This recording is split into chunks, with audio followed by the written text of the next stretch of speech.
Indonesia dan konflik Laut China Selatan. Soal konflik Laut China Selatan, banyak negara yang menentang China. Salah satunya Filipina yang terang-terangan tidak suka dengan konflik Laut China Selatan. Bahkan Presiden Filipina Rodrigo Duterte berniat akan membalas ke China jika negara itu melakukan provokasi secara terang-terangan kepada negaranya. "Kami tidak akan mundur 1 inci pun," kata Duterte seperti yang dikutip dari Reuters. Tak hanya itu, Duterte juga tidak akan mundur bahkan jika China sampai berniat membunuhnya. Hampir mirip dengan Duterte, mantan Perdana Menteri Malaysia Mahathir Mohamad juga dikenal keras menghadapi China. Pemimpin berusia 94 tahun itu bahkan berani mengklaim wilayah Malaysia sengketa Laut China Selatan. Dan tidak takut jika China marah besar karena sikap Malaysia itu. Sebab memang para pemimpin Malaysia sebelumnya disebut jarang mengkritik China.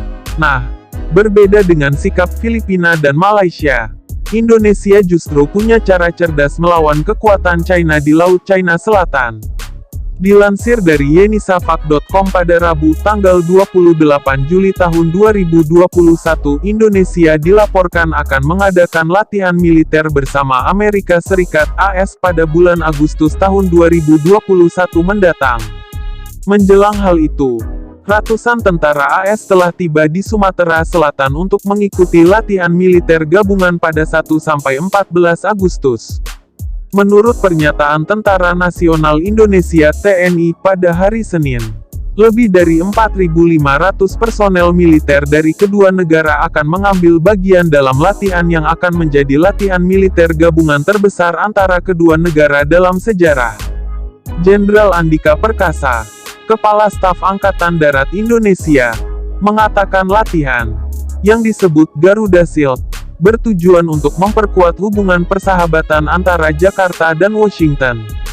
Jenderal Tatang Subarna, juru bicara TNI, mengatakan latihan bersama tahun ini akan diikuti oleh 2.246 tentara Indonesia dan 2.282 personel tentara AS.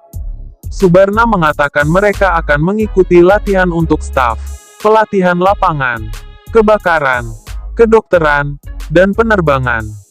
Latihan tersebut akan diadakan secara terpisah dan serentak di 3 daerah latihan tempur, termasuk Batu Raja di Palembang, Amborawang di Kutai Kartanegara, dan Makalisung di Sulawesi Utara. Menurut juru bicara itu, Subarna mengatakan sudah ada 300 tentara AS tiba di Palembang pada Sabtu.